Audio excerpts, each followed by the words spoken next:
الله أكبر الله أكبر الله أكبر الله أكبر. Tunaelekea kwenye kipindi cha uchaguzi. Mwaka huu ni mwaka wa uchaguzi. Waislamu, nitumie nafasi hii, nyinyi Waislamu ni raia wa Tanzania. Mna haki kama walionayo raia yoyote wa Tanzania. Hauwezi kuingia kwenye mamlaka ya nchi kama hujaingia kwenye chama cha siasa. Msichague vyama, nendeni kwenye vyama, mtachokiona kinafaa chukueni fomu,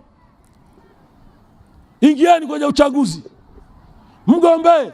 Asibaki Muislamu akasema swala la uchaguzi sio letu.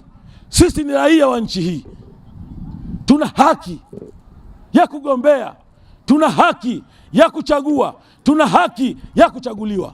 Na kupitia mimbari hii siwausii tu Waislamu, na wahusia hata wasiokuwa Waislamu, chukueni fomu. Viko vyama mwanzo kabisa, hata hatujaingia mchezoni, vimeanza kuonyesha viashiria vya uvunjifu wa amani. Nitumia nafasi hii kutoa wito kwa viongozi wenzangu wa dini na Watanzania wenye mapenzi mema.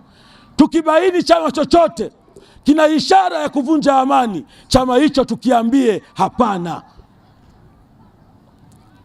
Watanzania hawa wako zaidi ya milioni 60, lakini sio wote ambao wako ndani ya vyama vya siasa.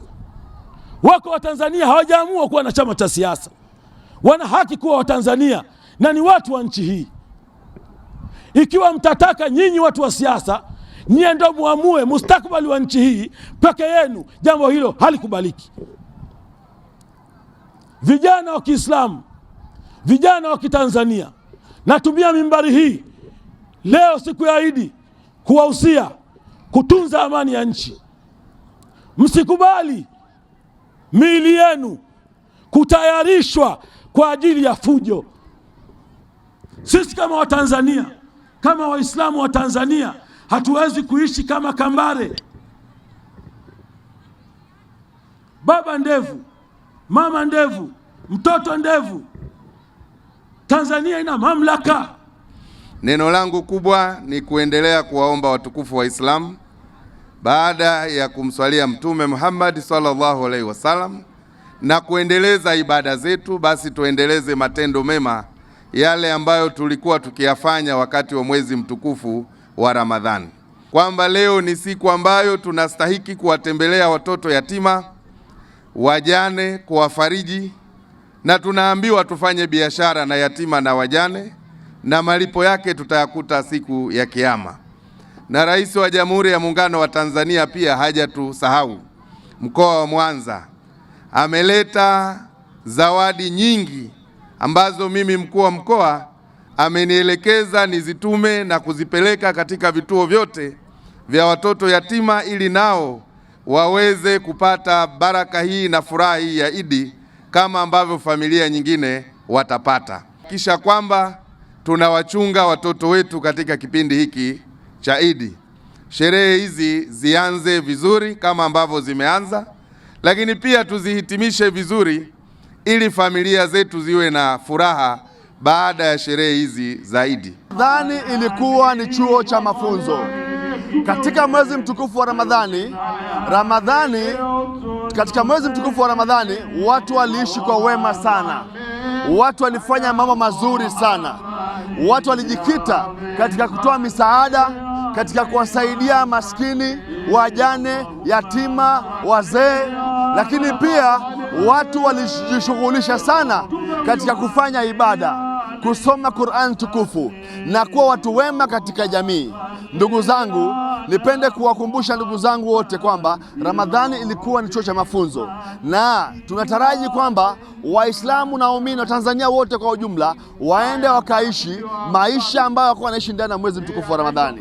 Ramadhani imetuacha sote tukiwa na mafunzo mazuri kabisa ya kufanya ibada, ya kusaidizana katika jamii, lakini bila kusahau pia katika mwezi mtukufu wa Ramadhani tulikuwa ni watu wema sana. Sisi Waislamu, msingi mkubwa wa dini yetu ni amani, hata iwe kusalimiana, iwe kwenye mafundisho. Na amani duniani, amani ya nchi, amani ya wilaya, amani ya kata huanzia nyumbani. Wito wangu wa kwanza ni kwamba tunaposherekea Idi na wenzetu watakapokuwa wanasherekea Pasaka na Kwaresima, wahimize amani, na hususan amani hiyo ianzie nyumbani. Kila familia ina vijana, ina wanawake, ina watu wenye ulemavu, ina watoto, ina watu wazima. Tukifanya msingi huo wa kwanza, tuelewe hiyo. Ama matendo mema au ya huruma hayakuwa Ramadhani, yanatakiwa yaendelee katika maisha yetu, na hiki ni kipindi tu cha mazoezi. Sasa practice yenyewe sasa ndo wakati wake wa kufanyika. Yanapaswa kuendelezwa, yani ndio iwe sehemu ya maisha, sio jambo la mwezi mmoja au ni jambo ambalo linatakiwa kubadilika, ila linatakiwa kama ulikuwa hufanyi basi umeanza kufanya, ni kuendelea kufanya katika kipindi chote ambacho Mungu atakuwa amekuruzuku hai na salama.